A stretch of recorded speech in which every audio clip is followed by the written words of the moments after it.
I made my own modded Skyblock in vanilla Minecraft without any mods. Years ago, before data packs even existed, one of my best creations was a custom Skyblock map that ran using loads of command blocks. And today, I've revived that map in the form of a brand new data pack modded Skyblock. In this video, I'll be playing through the early game of the project, explaining the intended progression tree. Pun intended. And if you want to play this for yourself, I've put a download link to the pack in the video's description. I started how every Skyblock does, by punching a tree. This time, however, while I did have a useful chest of bonus goodies, you would notice it's a bit more sparse than normal. All I start with is a simple bucket of water and a bucket of lava, and nothing else. So armed with this, I quickly made a cobblestone generator and got to mining. Much like other Skyblocks, this one also centers on cobblestone generation, just in a somewhat unique way. From here, I made a different tool than you might be expecting. I crafted a stone hammer. This hammer lets you smash blocks into more crushed versions, in this case, turning cobblestone into gravel. Gravel will be very important later, but for now I simply used it to get us some more dirt supplies. By crafting coarse dirt, you can now turn 2 dirt into 4 coarse dirt. Then, with a hoe, you can turn all 4 blocks into dirt, increasing your total amount of dirt. With some basic tools acquired and a decent start going, I set my eyes to the next goal, which is to obtain a sifter.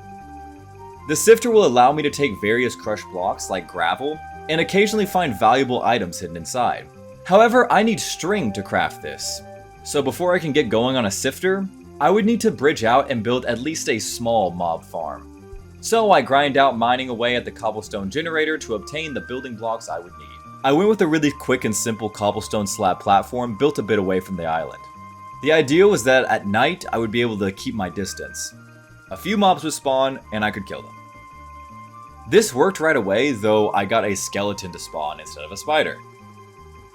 Still not bad, as bones will let me grow the tree faster or even obtain seeds, which I really need as you don't start with any food.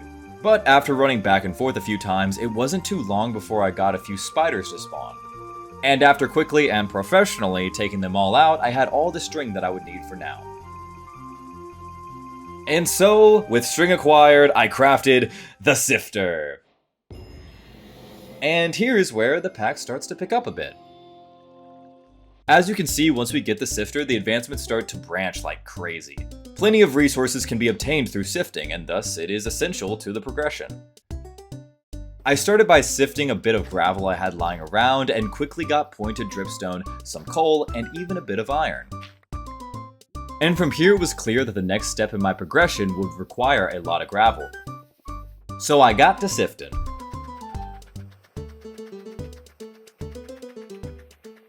I ended up getting quite a bit of resources, which I used to make some upgrades. But at this point my food was getting rather low, so I grabbed a bunch more gravel utilizing those upgrades and used it to make some more dirt.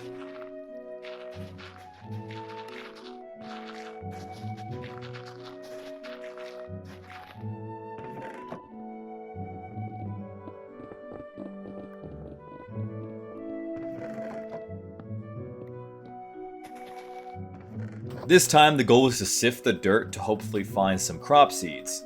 And so from there, I sifted a bunch of gravel and dirt. Sometime late there.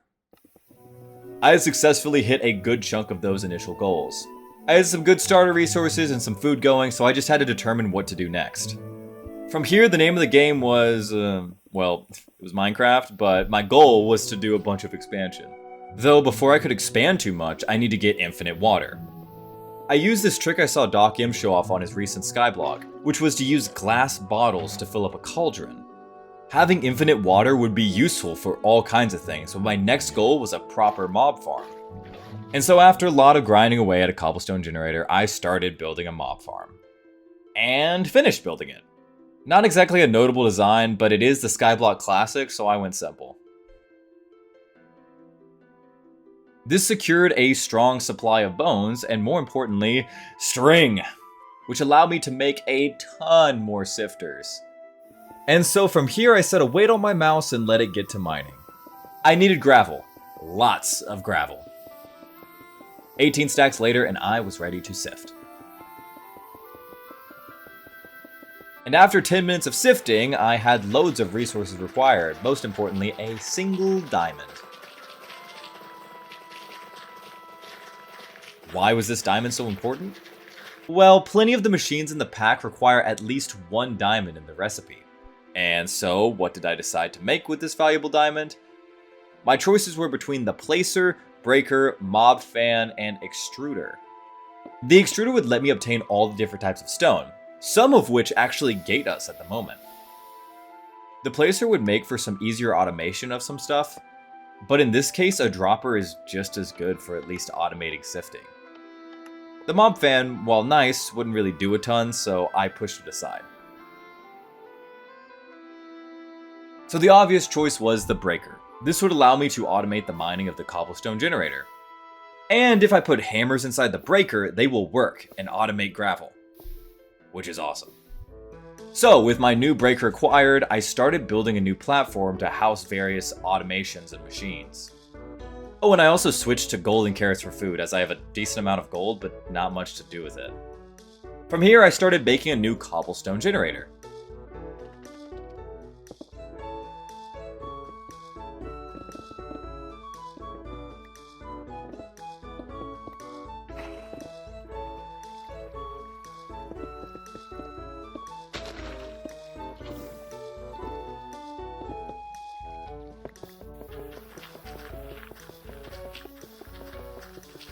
I went with this pretty simple design. It basically uses the hammers to break the block, which then drops down to the water stream across the sifters. The amount of sifters is kinda overkill, but I figured I might as well make it expandable for later. So now I gotta supply it with some hammers and I get auto-sifted gravel. With resources now coming in automatically, I was in a pretty good spot. So from here, my next goal was to expand further and get more organized. So I built a big ugly platform, then built another big ugly platform, this one with crops on it. And from here I realized one of the next progression steps I would likely make would be soul sand. To get soul sand, I need a bone hammer to turn sand into soul sand. With soul sand acquired, I sifted through it and got myself various nether items. The important ones being the blaze rods, quartz, and blackstone. With the blackstone, I can make the extruder that will allow for all the other types of stone to be obtained. While this is mostly for decoration, some of the stone types do have a bit of progression locked behind them.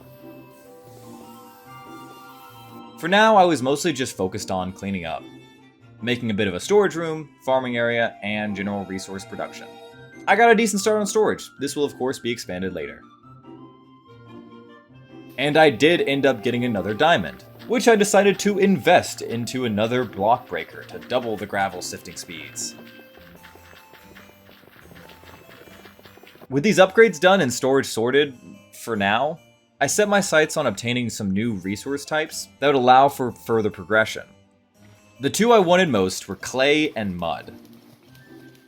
Mud is easy. Water plus dirt equals mud. Duh.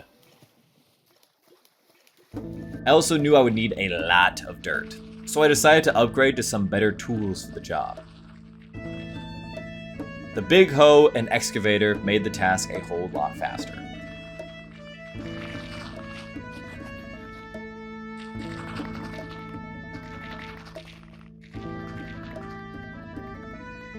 The other resource I was interested in was clay. Clay could be sifted for some valuable stuff, but much more importantly, it could be made into a pot. Bonsai pots to be exact. But I would need a saturator to make it. Luckily, I already had all the resources I needed to make the saturator. Upon using the saturator to turn some sand into clay, and also sifting some mud until I found mangrove poppicules, I was able to set up some bonsai pots to automatically grow these trees for me. It is rather slow, but passive income, baby! And so at this point I had self-automated a huge chunk of the resources in the pack. So I set my sights on making the final couple bits of required progression. One of the final pieces of progression I wanted to achieve was to gain access to the ore extruder. which would output diamonds and other ores at a significantly higher rate than through sifting. However, the recipe required deep slate, which I currently don't have. And I have 2 routes to get there. I can either use the extruder as mentioned earlier that turns cobblestone into other stone types, but I didn't want to go this route yet simply because the recipe would require another diamond. So instead I went with the other route, the compactor. This machine is made for auto-crafting items into their more compact forms, such as iron nuggets into an ingot. But one new recipe it has is the ability to compress cobblestone into deep slate. And so with the crafter crafted, I crafted a compactor. It's hard to say that 3 times fast. Then I compressed the cobblestone I needed into a single deep slate. The only issue I still had left was that I need a diamond pickaxe to obtain the obsidian needed for the recipe of the ore extruder. Yeah, I know it's getting complicated, just stick with me. But luckily that's something you can get from villagers. And so after making some potions and curing a zombie villager, and then trading with the blacksmith, I finally had myself some shiny new tools. Not only could I use these to grab the obsidian that I needed, but they would also be useful for quite a few recipes. And with that, I could craft the ore extruder. Finally. With the ore extruder, as long as I keep it fueled with lava and water, I can automate the production of ores in a much faster manner than sifting. And as you can see, I already had the foresight to make a lava farm, and water is easy. I also got lucky enough that my villager friend's pickaxe has silk touch on it. By borrowing one of the block breakers, automating this is rather trivial.